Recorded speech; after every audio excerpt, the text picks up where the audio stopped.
Welcome to another episode of the Journeys of Not So Ordinary People podcast. I'm one of your co-hosts, Dr. Dave Peltz, and along with me is my superstar colleague, Dr. Joe Hamlett. How are you doing this morning, Dr. Joe?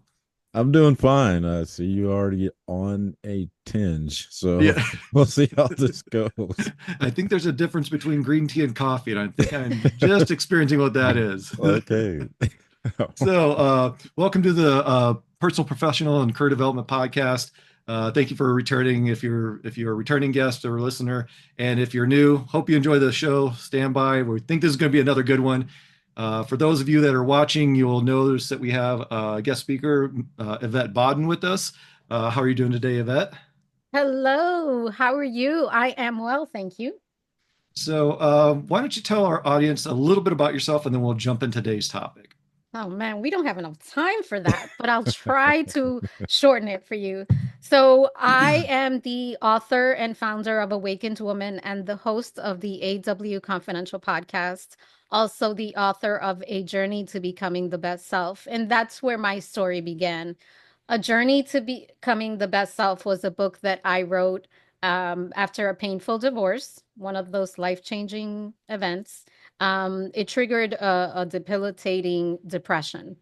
And if you've been divorced or been in a long-term relationship, you know that you take on the identity in this relationship of a second half. And when you walk away from that or that ends, you have to figure out who you are on your own. And that was my journey. I had to figure out who I was, what I wanted. Um, and I had this sort of awakening. Um, I had no idea that I had a writer in me. I had no idea that there was a host of a podcast in me. But I took some chances and I decided to um, walk away from the shame because I think there is shame with mental health challenges. I think there's shame with divorce for some odd reason. And I also think that in this journey, I discovered some of my generational trauma that I hadn't dealt with. So it was literally like my world blew up. And out of that, it's how they talk about rising from the ashes. I literally rose from the ashes. Wow. That's awesome. And I picked up on something. You said you lost your identity. And it's not just in marriage, it's with jobs and positions and titles and responsibility. Good And Joe and point. I have experienced that as well. I think this is going to resonate well with the audience because we've all been through relationships, whether it's work relationships, employment relationships, personal relationships, career relationships, educational relationships. It's just there's so many different types of relationships that are out there to where once you get separated from that, once you graduate college, once you move on to a new position, once you're displaced, the question is always there: who am I now? What am I now? What am I supposed to do? So that being said, our topic for today is truth in focus. So when we say truth in focus, Yvette, what does that mean to you? Well, with the word truth alone would scare the life out of me, 10 years ago. I was raised in a culture that, truth it was sort of taboo. We didn't talk truth too much. Um, I think now I'm in a place where I lead with truth. That's my focus. I love that truth and focus, actually. It's very relevant. Yeah. Nice. Well done. Well, So right now, that's my guiding light. I love that truth and focus. you say you grew up kind of in a culture where we really didn't tell the truth, and I can kind of relate to that. It wasn't that we didn't tell the truth. It's just that we didn't talk about things. We just, that's the way things were. We're not going to figure it out. So it's just what it is. And so a lot of times we avoided things There you go. versus really speaking about the truth or what it really is. We didn't do that. And like you now, that's what I do is I try and lead with the truth. I've turned into sometimes my wife calls me the Debbie Downer because I'm going to tell you the reality. Yeah. I'm not going to sugarcoat it. I'm not going to tell you, hey, this is going to be great. when on the other side of the door, I know it's going to fall apart. And I hate it. Sometimes I hate to be that way because you can sometimes see that you're maybe crushing somebody else's dream because you're telling the truth. But that's what I've learned. You sugarcoat it, and I think offline we were talking a little bit about, we're promised that if we work for 20 years, we're going to get the thing at the end of the rainbow as far as the work. And so we sit here like a good worker, and we do all these things, and then we get overlooked. We get passed up. If somebody would have told me, okay, in 5 years I'm going to let you go, I can prepare for that. Yeah. But for me, you tell me your truth is, okay, you work, you do all the things you're supposed to do for 20 years, you're going to get this pension and you're going to be great. Then now I'm deceived. And when those things hit me, then I go into that dark place of I just gave everything for this organization or this relationship, and it's turned to this. So Well, it's that saying, work, what is it? Work hard, keep your head down, and yep, it's just not true. It's exactly. not. Yep. Yeah, things have I changed a lot. absolutely, and I think, when you grow up with that, you have certain expectations, and Right. then it sort of blows up in your face. So, Yep. I think I do believe that I had a little bit of that. I figured, okay, get married, have Mhm. the house, have the 2.5 kids, the dog, whatever it is, and that's it. Happily ever after. Right. I have the American dream, and it's not true. Right. Yep. And if you do have some version of that behind that, picture frame, there's I don't want to curse on here, but there's a lot of crap. There's Yeah, a lot yeah, of crap. Yeah. Yeah. yeah. And I It's think like those are the things that we don't talk about. yeah, and Right. it's like you and Joe Absolutely. said, it's those are the things that are swept under the rug. I from kindergarten to 12th grade, I was in 11 different schools, not by choice. My dad was an electrician. He moved around. He went where the work was. I was always the new poor white kid. We don't talk about that, because that's bad. You won't talk about those bad experiences. You don't talk about the triggering things. All the disappointment that you had, throughout your life. You focus on the good things, and then once you accomplish these great things, you sit there and wonder, why are they trying to put me in this box and tell me I can't do these things? Or, hey, let's see your resume. Whoa, that's way too long. What do you mean it's too long? Just because you couldn't do it or didn't do it doesn't mean that I didn't do it. Why should we be penalized for that? And it's not about, it's like Joe said, we're not pastry chefs. We're not going to sugarcoat things. You may not like it now when I tell you, but I'd rather rip the band-aid off now and have you be prepared for it than, find out a week or a month later, 6 months later, I could have been preparing for this. What's up with that? Yeah, I feel that the and I don't like to generalize, but I feel that the truth is more about there's like a fear of the truth. And I think it's because we don't want to face ourselves. I think that's a huge piece of it. We don't want to face the things that have happened, how things have impacted us, how, you know, what what's the product that has come to the forefront, from all that truth that we've swept under the rug. So Mhm. I think it's more about self-reflection and how, how we're perceived. Um, I know for me, that's what it was about. I would ask myself, wow, what are people going to think? How are people going to look at me? Are they going to look at me differently? Am I going to be judged? And now I'm just in a place where I think Joe might agree, maybe, not sure. But I think as we get older, because Dave, you're a young guy, but as we get older, it sort of becomes like, you know what? I just don't care what people think. Yeah. Absolutely. Yeah, I agree 100%. Yep. Yeah. You're not again, I'm gonna go back to what I said before. I don't sugarcoat it.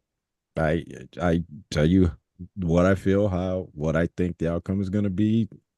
Maybe it again may bruise your ego or you may not be ready for that. But like Dave said, I'd rather rip the band-aid off and let you know the reality, instead of you again going through a, down the road being let go or whatever, and then you're like going through this depression. And unfortunately, when we go down that path of, being honest, the truth, sometimes it appears as if we're disconnected, or we're always trying to go to the next thing. No, it's we've been through this experience so many times that our first uh, thought or process is to make sure it doesn't happen again. So we're always prepared for the next thing. And sometimes that comes off as you're not living in the moment. Yeah, I'm living in the moment, but also thinking about my plan B and plan C, because Mhm. I've been stuck with plan A and then wondering what do I do. So But how but how do you, because I do a lot of self-reflection. How do you, lead with truth and compassion and empathy? Because I think you there has to be a little bit of that. If not, we're walking around absolutely. like Debbie Downers. You're right, but Davy I Downer. well, you're right. You have to have that. So when I do it, it does come from a sense of compassion and empathy, because I've been there. Like Dave said, I've been displaced, and I said it earlier. I've had to go work out of state to take care of my family. So I do it because I don't read a book and say, well, this is what you should do. No, this is the life experience that I've had, and this is how I handle it. This is how I prepared for it. Me and the wife laugh and joke all the time about, it's unfortunate, but we have been displaced so many times. It's like, oh, I'm displaced again. Let's go eat dinner. I mean, it has come to that because we've had to experience it so many times. So I don't try to come off as callous or, just over the top and not caring. I do, because we've experienced it. But I think people need to have that shock. People used to, when I went back to school, and I kind of shared, the experiences I had going to school full time, working full time, had kids, all these things that I was doing. So when people would come back to me and say, well, how did you do that? I can't do this. I would always stop them. There's no excuse. Yeah. If you want to achieve these things, if you want to move forward, there are going to be sacrifices. If you want it bad enough, then you'll figure out how to get it done. And more times than not, people are willing to hear that or accept that. And it comes back to what you said a couple of times, that self reflection. What does it mean to you? Now, if you're going to accept it as, well, you're just being mean and cruel, you're not ready for it. And I've run into those people that, will again try to bring up more and more excuses. I'm like, okay, I'm just telling you what I think. And this is just my opinion. So again, it still comes down to, are you ready to move forward in your career, in your personal life, your professional life? If not, then come back and see me when you are. So And again, I don't try to do it to, antagonize people. Again, I'm trying to share those experiences. So like Dave said earlier, so that you don't have to experience that long scenic route. I'm trying to give you hopefully some helpful tips and hints that might help you. yeah, and So and to piggyback on what Joe said and what you said, that self-reflection, you know, it's really that deliberate critical self-reflection. You have to be brutally honest with yourself. And that's why what a lot of people I think struggle with when they look in that mirror and they start saying, who am I? Where am I? What am I doing now? How has my past affected me negatively? How has it affected me positively? So I'm not going to jump back into those same patterns and go over and over, break that cycle. And what do I need to do to go forward? And, to Joe's point, people say, well, it's not a good time. It's never a good time. It's like having kids and buying puppies. You just go out and do it one day, and it's like, and then next thing you know, the doorbell rings and there's a puppy or a kid on your floor, on your doorstep. Well, that part's not necessarily true. The puppies are there, but not the kids. That's weird. But there's never really a good time there's no perfect time to do it. It's just right. you have to look at yourself in a brutally honest way and say, hey, here's what I've been through. These are the scars that I have. These are my battle scars. I need to be proud of them. I made it through these events. They're badges of honor. Put a positive spin on what you've been through. Doesn't mean you have to go through it and do it over and over again. You don't need to do that to yourself, but realize what you've gained and gleaned and learned from that and what you've really shared with people along your way. Hey, yeah, I didn't have a good time. This is what I learned. Yeah, that is what you learned. Share that. Share that with yourself and other people. I have to ask this. What's the hardest truth you have had to confront? Because when we look in the mirror, well, I think we lie to ourselves quite a bit. And I feel that when I went through this journey of depression and healing and self-discovery, for me, owning that I am not perfect, owning that I do mess up and I screw up a lot actually. And I hear this phrase a lot, a beautiful mess. I think Mm. that's what I am, and I'm okay with that now. But I had to own that I have stuff just like everyone else. And now it's interesting because I have friends and family and we have conversations and there are still people who they won't own their mess. And Right. it's just owning that I am not perfect has been the hardest, yet the most beautiful thing I've ever done for myself. So I'm curious, do you guys have that kind of moment where I think for me, it was realizing that I am good enough, that I am mm, successful, that I love that. everything that I've gone through, Joe, we talk about offline, if I could tell my younger self something to give me it, I wouldn't, because that would interrupt the flow of who I am Yeah. today. And it took a long time, decades, for me to realize, hey, I'm not the negative things that people are telling me I am. Or even I'm better, yourself. or myself, Yeah. I'm better than that. And, I look at my portfolio, I look at my resume, I look at the certificates and the, diplomas and stuff. And it's like, I did that. I did that to me for me. I am good enough. Um, I am successful. And if someone else love wants to put that. me down, that's their problem because of their insecurities or their fears or whatever.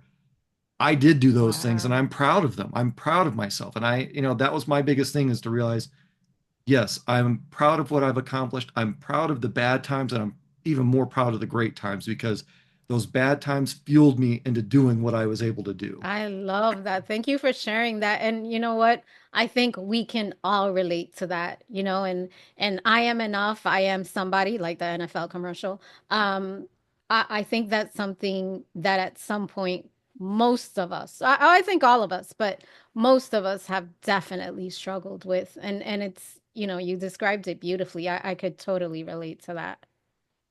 Thank you for I sharing that. well, I think for me, it's similar to Dave. And I think that's why I've done so many things in recent years because I didn't feel I was good enough, or I kept trying not necessarily to prove to others, but I think I was trying to prove it more to myself. And I kept pushing, and I still have some of that doubt in me that I am still not enough because I didn't really take the time to really look at my accomplishments, like Dave said, look at the certifications, all the things that you've done, because I was always, again, trying to prove to others and to myself that I was bigger, that I was better. Because again, growing up, I didn't have that. I mean, I nobody told me, "Hey, Joe, you can do this, you can do that." So me having to prove it to myself over and over again, and then prove it to others, I think that's been the hardest thing for me. But like I said, now I'm kind of at a point where I'm like, and you said it, I can relate to. I Yeah. don't care now. I mean, I don't try and It's prove liberating, myself. right? Yeah. It, Absolutely. it really was. Yeah. You talked about the American dream, and I'm sitting here driving, cars that are 20 years old. All those types of things. 'Cause I don't need a status symbol. I don't. For a lot of times, I don't tell people I'm a doctor. I just, when I actually was on a podcast kind of sparked why we're doing a podcast now. She asked me, one of the things that I regretted or that I embraced, and that I was just Joe. I'm average Joe, and I say that in two with two things. What two things are results of that is I was taken away from who I am, but at the same time, I am still just Joe. That's who I am. I've just achieved a lot of different things. So that's, I think, what I've had to uh, make grips with myself was the fact that I now I embrace it again. I'm a unicorn. I'm a nerd. I'm all those things that I didn't know I was capable of being or doing. So that's the way I look at things now. Is that, and that's why I said earlier, I'm excited about tomorrow because I don't know where this is going to lead me, but I know I am fully capable of anything I set my mind to. So that's what I've taken from this, that truth inside me now. And I go back to my mom when, before she passed, she had dementia. So every time I went to see her, it was like seeing her for the first time in months, but I'd go see her almost every day. And one thing she kept saying is, be true to who you are. And that's what I've tried to do in these last, probably 10 or 15 years, is be true to who I am. Like I said, me admitting that I'm a nerd. And it really took my wife cluing me in on that because when I first, I finished my degree and we were sitting there looking at each other. I mean, it was 9 years of school. And so I wasn't doing school anymore. She looked at me and she said, "What are you going to do now?" And I said, "I don't know. I'm lost." She said, "Well, maybe you should think about teaching." And I was like, "Why do you think I should teach?" She said, "Well, because for one, you've just been in school for 9 years." And then the other thing she said was, "Because you're a nerd." And I was like, "What? I'm not a nerd. I'm cool. I'm cool Joe." So I was kind of taking offense. She's like, "No, you're a nerd." And I'm like, so I was upset because I'm thinking I've been this cool guy all this time. And then I really started to do that self reflection and started to think, I have always been a nerd. I have been trying to tell myself I'm somebody else. And that's when it really started for me. So that was probably in 2015 when I recognized who I was. And now I embrace it. I do. I truly know that I'm a nerd. I do like tinkering. I do like trying to figure things out. So I am 100% okay with that now. So that was it for me. Awesome. Well, I think the validation that you guys were talking about, I definitely feel that it's something I know I can relate to. For me, and I'm not sure if it's because as women we tend to do that a little more, but that validation, I looked for it outside of myself. Um, and I think that definitely had a huge impact on me. Um, so I thank you for sharing your stories. I love that. Um, yeah. So validation, Yeah, that's a big one. yeah, and that comes from being, like Joe said, you have to find yourself, but you have to be honest with who your current self is. If you're missing something or you're broken, you got to fix that first. And to Joe's point, I didn't think I was smart enough to go to college. So when I started and when I was at 30, I was like shocked. I was like, I can do this?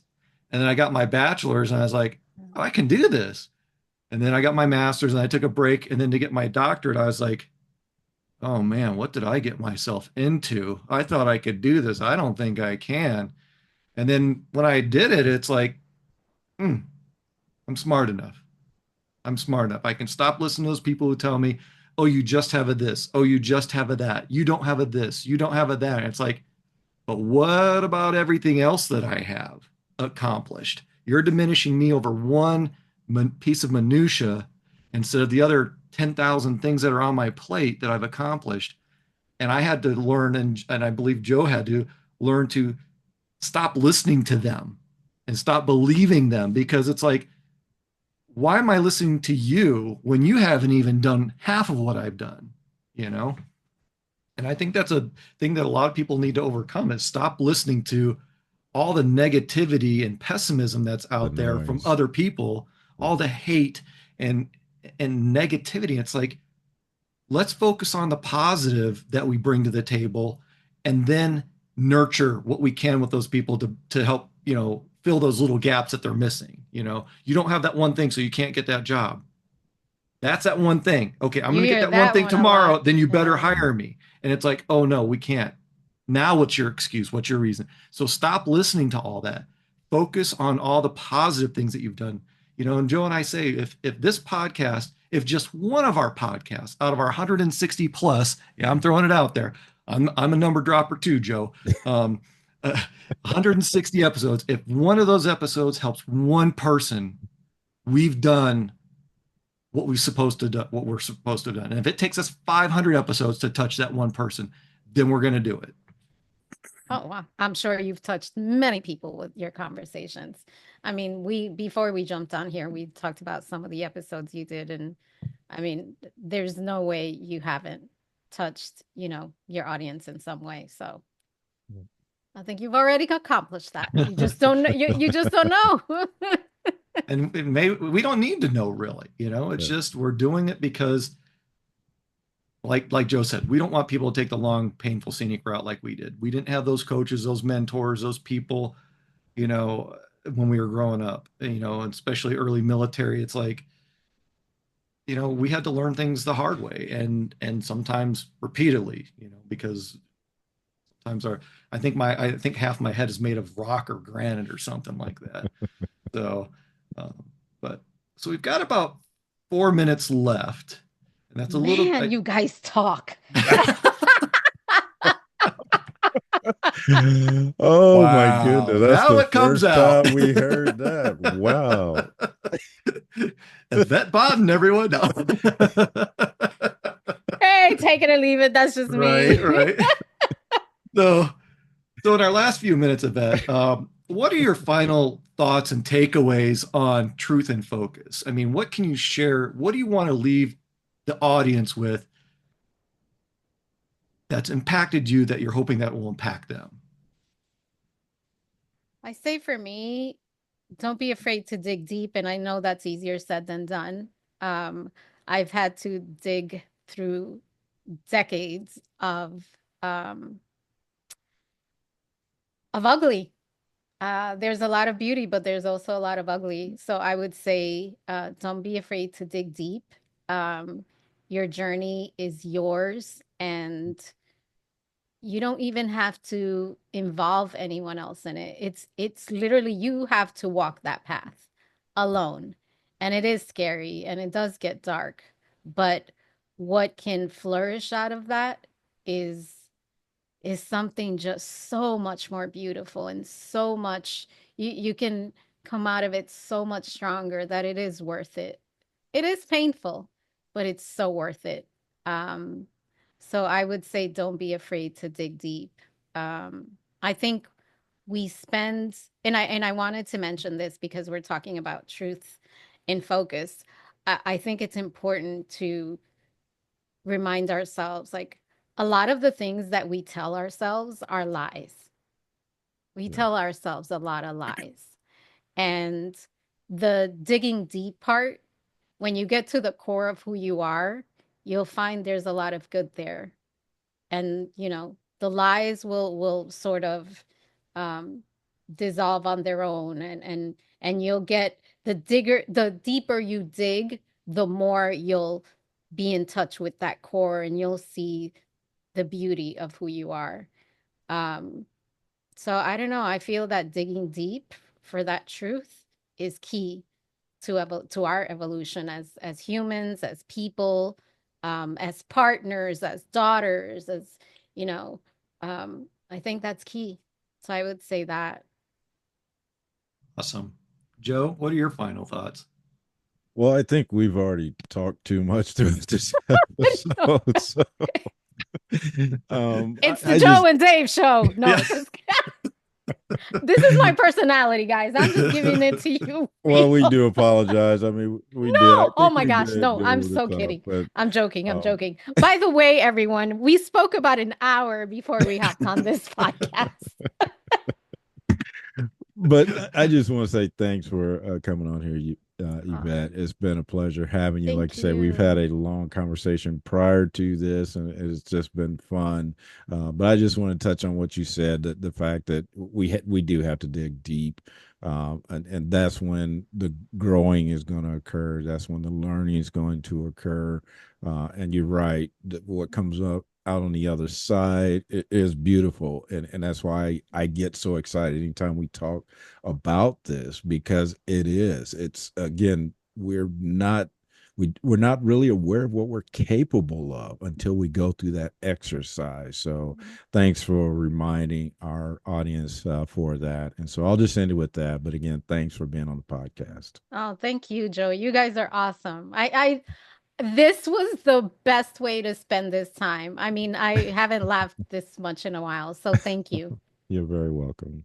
Yeah, the only thing I'm going to add is, when you're digging deep, is have some compassion for yourself. Don't beat yourself up. You've already done that enough. Have some compassion, have some grace for yourself, and take that journey, take that walk, little steps at a time, as long as you're moving forward.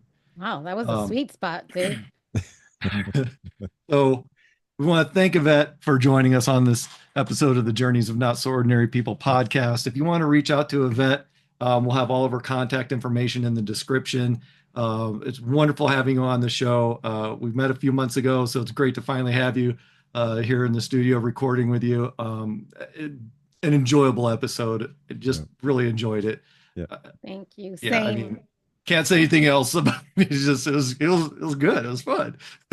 so with Well, that, go ahead. I just want to make sure that I thank you both for sharing your story with me. And having me. I had a blast. Thank you so much. We appreciate Glad to that. have you. Yeah, so with that, we want to thank our viewers and listeners for joining us for another episode of the Journeys of Not So Ordinary People podcast, the personal, professional, and career development podcast.